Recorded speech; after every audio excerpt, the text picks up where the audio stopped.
Greetings, ladies and gentlemen. Welcome to Interesting Ideas. My name is Stan Houston, and this program is just for you, and it's for me.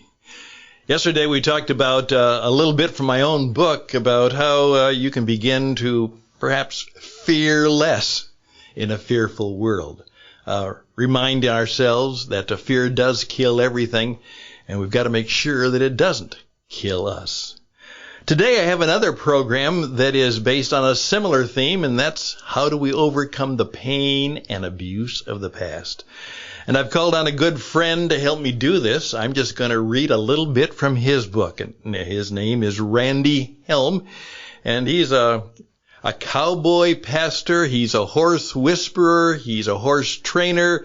He's been a lot of things in his life. And most of them have dealt with the cowboy way of life and with horses. He was raised on a ranch, and then, as he would say, I just did a lot of things. And it was later on in his life that he found a real true calling.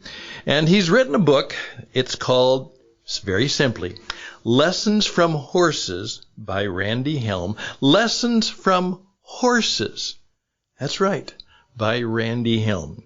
And I'm going to delight you, I think, certainly maybe inspire you, maybe even bring a tear to your eye as I tell you the story from his book, Chapter 4, called Moving Beyond the Past.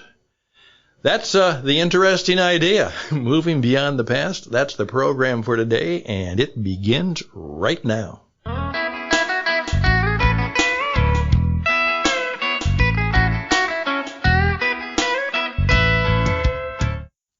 Moving Beyond the Past by Randy Helm, and it begins with a word from the Hebrew Scriptures.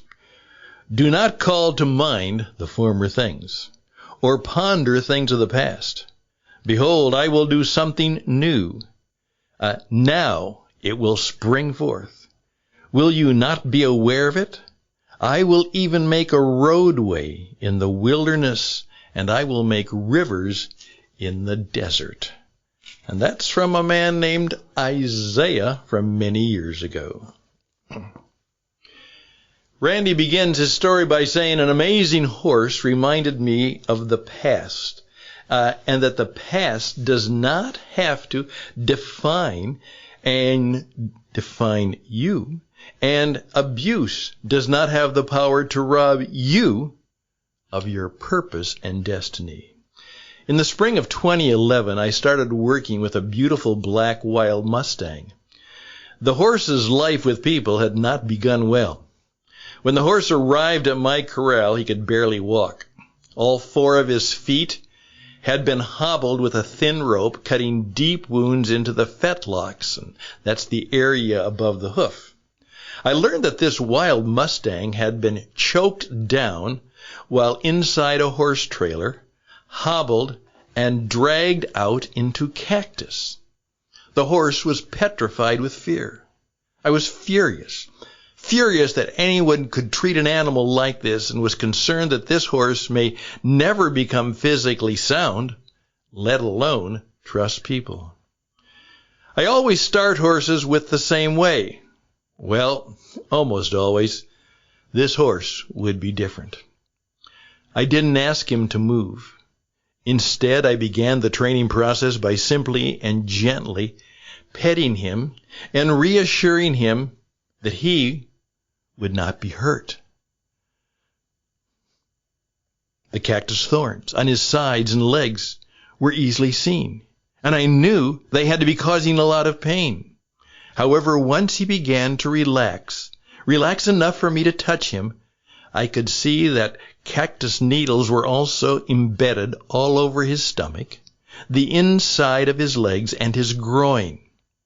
The challenge of removing the cactus from his legs was going to be difficult enough, but I was sure the groin area was going to be dangerous and risky. Gently but quickly, I pulled the first needle out as he jerked backward. With the removal of the second needle, he merely flinched, and by the third needle, he started to relax. There was an audible sigh of relief as I continued removing the painful needles. It was as though he realized at that moment that I was trying to help him. The healing process of the physical and emotional wounds began, and during this time he began teaching me lessons on overcoming the past. I soon learned that this horse had an amazing capacity to forgive and to trust. The process of adjusting to his new life was not an easy one. The first few times I came toward his stall, he was noticeably nervous, ears forward, muscles tense, and eyes that followed my every move. Yet over time, I noticed that he was beginning to relax, and soon he would slowly limp over to me. I asked little from him other than to trust me. Every chance I got, I rewarded him by petting, brushing, and softly reassuring him that everything was going to be okay. I would stand beside him, place my hands on his big head, and pray that God would heal his body and his heart. Finally, I reached down to get a closer look at the deep wounds in his injured ankle, and as I did, he gently placed his big hoof in my hands. As he allowed me to hold the foot that another person had injured, I knew we were on our way to recovery. The past is a powerful thing. If we allow it to, it can lock us in its prison with no doors out and no windows to see the future. The prison of the past continually whispers and sometimes screams that things will never be better. The pain of the past can only serve as a reminder of what happened. It has no power to tell us what we can become. Human pain is much more confining than that of a horse. Like this horse, as he watched me approach his pen, we watch life come at us and determine what we must do to protect ourselves from the possibility of pain and disappointment. Unfortunately, it is difficult for us to limp over to the possibilities in front of us and dare to hope that things can change. This amazing horse began to allow me to bandage his wounds, and soon he was following me around the arena like a big puppy. By the time he healed, I was his undeserving hero. The first time I rode him was in a clinic for women only. The clinic was promoted by churches, therapists, and shelters for abused women. The response was overwhelming. I shared his story and his journey to trust again. I talked about his abuse, his fear of people, and the process to healing. Then I climbed into the pen, and he immediately walked over to me and placed his big head on my shoulder. With no lead, rope, or halter, he followed me all over, all around the pen, refusing to leave my side. I then put the bridle and saddle on him, reassured him he was fine, and calmly climbed on his back. There relaxed, not moving a muscle. Soon he was gently carrying me all around the pen. As I continued talking about his story of overcoming abuse, I noticed that the crowd had become unusually quiet. Looking up, I saw tear-filled eyes everywhere as tissues were being passed from row to row. As I choked back my own tears, I went to talk about the wonderful future that this horse now had. A young lady was there, and she wanted to adopt him. She took him home that day.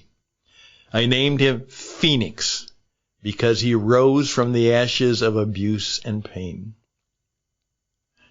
That's the end of part one. Quite a story. Well, we've got a little bit more of the story, certainly the rest of the story, and we'll be right back.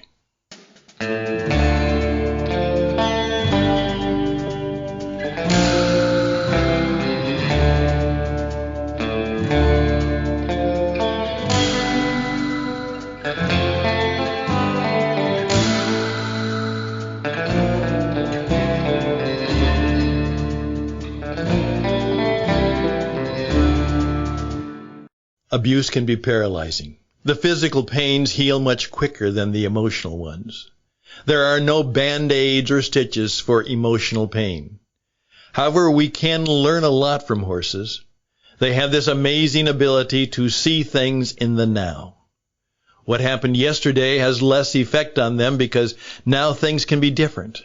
The person who is kind to them today allows them to reframe what they think about people, and somehow they have the ability to decide that people have changed. I wish I were more like Phoenix.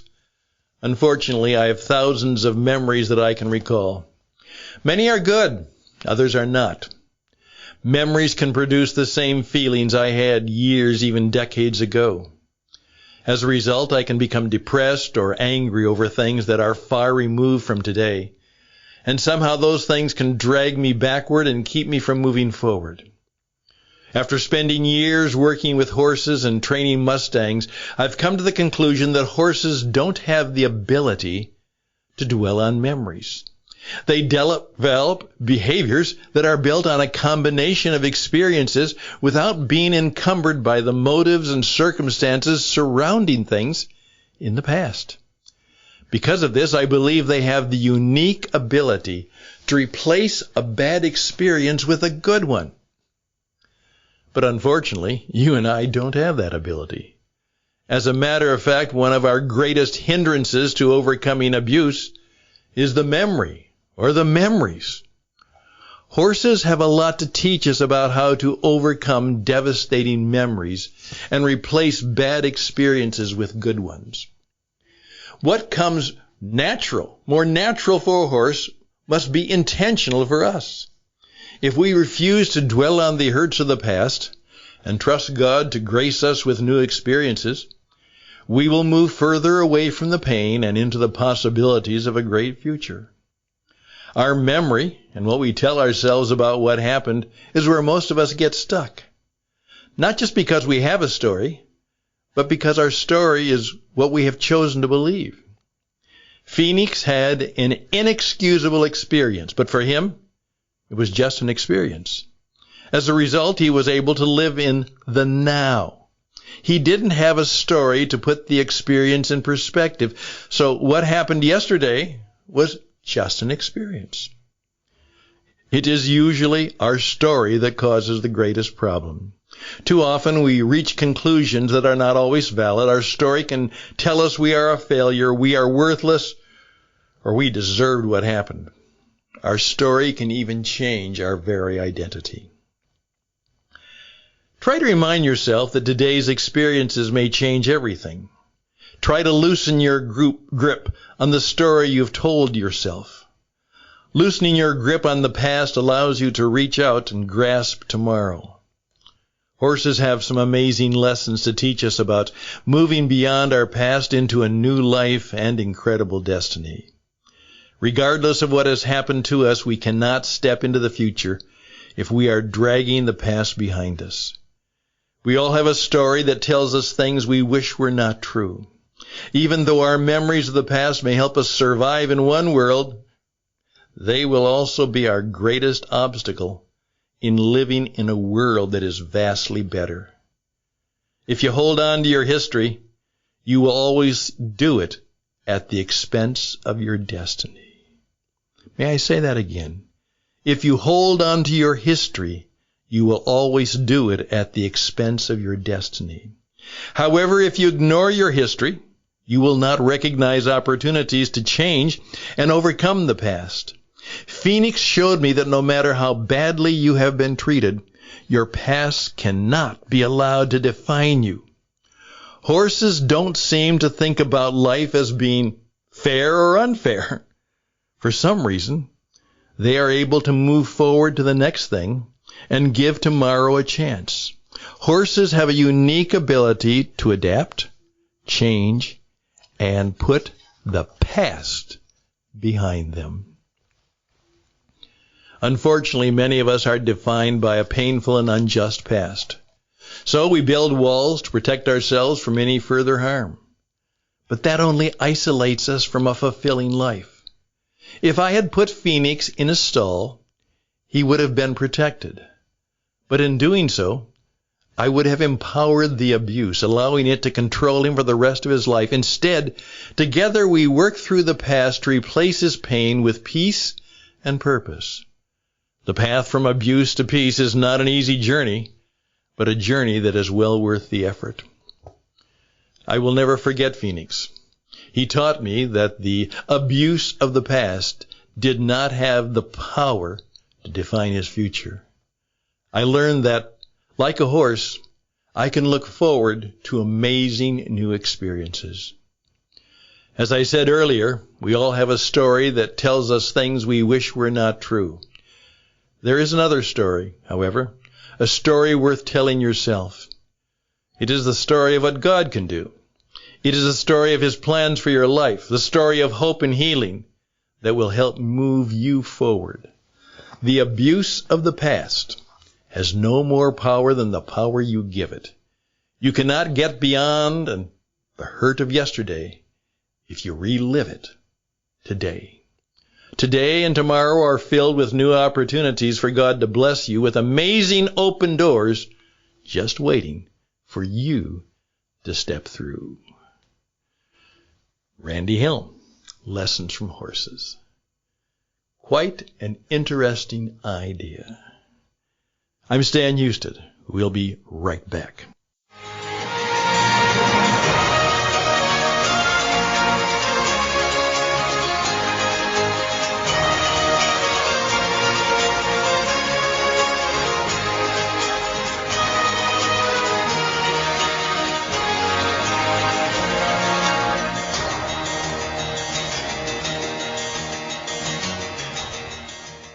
There you go.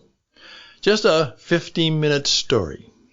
And if you perhaps listen to it again and share it with others and maybe even have a conversation about it, something remarkable might happen. Just might. So I encourage you to do that. And of course, right now, if you're smart, and I'm sure you are, so let's see how smart you really are. You're going to grab a paper and pencil and you're going to write down Randy Helm, Lessons from Horses. Randy Helm, Lessons from Horses, and you're going to go to your favorite bookstore site, and you're going to buy that book, and then you're going to read it. And sometimes you're even going to read it like I did. Read it out loud. Perhaps read it in the group and share it with others. You might be surprised what happens. And not only will it be interesting, it might even be inspiring. In fact, it could be life-changing. It could be, if you let it be. So I would encourage you to do that. I'm Stan Houston. This is what we are about. By the way, I'm encouraging Randy, and we're going to see if we can have a new podcast that's going to be called Thunder in the Desert, Lessons from Horses. And it'll be a weekly program in which I read part of the book, and then Randy comes on to share some of his thoughts and ideas with you. It will be well worth it happening and happening for you. And so if you would be a person who might even be involved in that, or like to know more about that, or whatever, please reach out to me and say, Stan, tell me more about Lessons from Horses. Tell me more about that book. StanHouston@gmail.com, StanHouston@gmail.com. And hopefully, perhaps by the end of this month, at least supposedly in November, I'll be here to tell you about the new podcast, Thunder in the Desert, Lessons from Horses by Cowboy Pastor Randy Helm. Please reach out to me if there's any way I can help you. Perhaps it's time for you to be on the podcast. Perhaps it's time for you to do something that's different and unique and challenging. And perhaps you have a story to tell, just like Randy does. And I'd be glad to help you do that. I'm in the business of helping you and your business reach your audience, telling a compelling story, and then getting people to do something. Not just listen, but to do something, and to do something good, and to do it well. So again, check out witradio.net, about the podcast business that we do. The rest of the stuff is just kind of me. Google me at Stan Houston and see what happens. If you have any questions or any things that I can do to help you with for you and your business, again, reach out to me at stanhouston@gmail.com. I'm going to take tomorrow off. I need to de-stress my distress. And one of the ways to do that is to spend a little weekend on the seashore. So I'll be gone on Friday.